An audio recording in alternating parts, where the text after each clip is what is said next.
अगर अपने जीवन में सफल होना चाहते हैं, कामयाबी पाना चाहते हैं, तो इस कहानी को पूरा सुने और इस बात को गांठ बांध लीजिए। एक बार की बात है, एक बहुत बड़ा बिजनेसमैन होता है। वह गांव में जाता है क्योंकि उसके पास एक विचार था कि वो गांव में एक व्यापार चालू करेगा, इसलिए वो गांव की तरफ जाता है। जब वो आगे चलता है तो उसे एक नदी दिखाई देती है और नदी के उस पार वो गांव होता है जहां उसे अपनी फैक्ट्री लगानी थी। अब उस व्यापारी के पास दो ऑप्शन थे। पहला ऑप्शन ये था कि वो पूरी नदी का चक्कर लगाकर उस गांव तक पहुंचे, उस सफ़र को तय करे। उसमें लगभग उसे 10 घंटे का समय लगता। और दूसरा ऑप्शन ये था कि वो नदी पार करने के लिए एक नाव में बैठ जाए, एक नाव को किराए पे ले, उससे वो 10 घंटे का सफ़र आधे घंटे में ही तय कर लेगा। व्यापारी ने अपना समय बचाने के लिए नाव में बैठने का निर्णय लिया। नाव बहुत छोटी थी, उस नाव में केवल 2 ही लोग बैठ सकते थे, एक नाव चलाने वाला और एक वो जिसको नाव में यात्रा करनी थी। व्यापारी ने निर्णय लिया कि वह नाव से नदी को पार करेगा और नाव में बैठ गया। नाव में एक तरफ नाव चलाने वाला व्यक्ति बैठ गया जिसके हाथ में चप्पू थे। बिजनेसमैन उस नाव में बैठ गया और नाव चलाने वाले ने नाव चलाना शुरू कर दी। बिजनेसमैन ने उस नाव वाले से पूछा, क्या तुझे पता है तेरी नाव में कौन बैठा है? नाव वाले ने हाथ जोड़कर बड़ी विनम्रता से कहा कि मुझे नहीं मालूम, आप कौन हो? बिजनेसमैन ने उस नाव वाले से कहा कि क्या तुम पेपर नहीं पढ़ते हो? रोज पेपर में मेरी फ़ोटो आती है। नाव वाले ने बड़ी शालीनता से उत्तर दिया कि नहीं साहब, मैं पढ़ा लिखा थोड़ी ना हूँ, मैं तो अनपढ़ हूँ। बचपन में ही मेरे माँ बाप गुजर गए, परिवार की जिम्मेदारी मेरे ऊपर थी, तो मैंने बचपन से ही काम किया।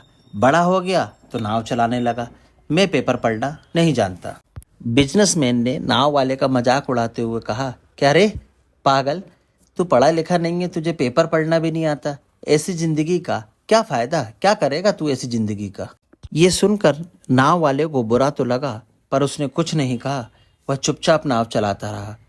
थोड़ी देर बाद बिजनेसमैन ने नाव में से एक ज़मीन की तरफ इशारा किया और पूछा, तुझे पता है उस ज़मीन पर एक बहुत बड़ी फैक्ट्री लगाने वाला हूँ मैं। उसने कहा कि यहाँ पर मैं एक पानी की फैक्ट्री लगाऊंगा, मिनरल वाटर की बोतलें बनेंगी। नाव वाला अनपढ़ था, वो सेठ की बात को समझ नहीं पाया। उसने कहा, क्या बनाओगे साहब? बिजनेसमैन थोड़ा चिढ़ गया और झुंझलाते हुए उस नाव वाले से बोला कि यहाँ पानी की बोतलें बनेंगी, तेरे गांव में नहीं बिकेंगी पर शहर में खूब बिकती हैं, शहर के लोग बोतल का पानी पीते हैं। बिजनेसमैन ने नाव वाले से चिल्लाते हुए कहा कि देखा होगा तूने शहर में पानी की बोतलें बिकती हैं। तो नाव वाले ने विनम्रता से कहा कि नहीं साहब, मैं कभी शहर नहीं गया, मैं तो यहीं बड़ा हुआ और जब बड़ा हो गया तो नाव चलाने लगा, यहीं अपना आधा जीवन व्यतीत कर दिया, मैंने शहर आज तक नहीं देखा। बिजनेसमैन नाव वाले का मजाक उड़ाता है और बोलता है कि कैसा ज़िंदगी जी रहा है तू? बचपन में तूने पढ़ाई नहीं की और बुढ़ापा हो गया, आज तक तूने शहर नहीं देखा, क्या करेगा ऐसी ज़िंदगी का? धिक्कार है तेरी ज़िंदगी पे, क्या किया तूने अपने जीवन में आज तक? उस बिजनेसमैन की बात को सुनकर नाव वाले को सही में लगने लगा कि वाकई मेरी ज़िंदगी किसी काम की नहीं है, मैं निकम्मा हूँ, मैंने अपने जीवन में कुछ नहीं किया, ना पानी की बोतल देखी, ना पढ़ाई की और ना ही आज तक मैंने शहर देखा है। नाव वाला उदास मन से अपनी नाव को चलाता रहा और उसका ध्यान नाव चलाने पे से भटक गया और नाव चलते चलते एक बड़े से पत्थर से टकरा गई, जिसकी वजह से नाव में पानी भरने लगा और नाव डूबने लगी। उस जगह पर पानी बहुत गहरा था और किनारा बहुत दूर था और नाव टकराने के कारण टूट गई और उसमें बहुत तेजी से पानी भरने लगा। नाव वाला समझ चुका था कि अब इस नाव को बचाने का कोई तरीका नहीं है।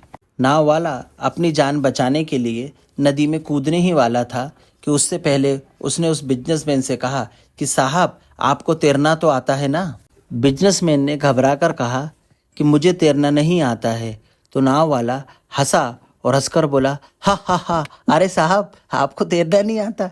गजब कर दिया, आप तो शहर के आदमी हो। साहब, ऐसी ज़िंदगी का क्या फ़ायदा जब आपको तैरना ही नहीं आता?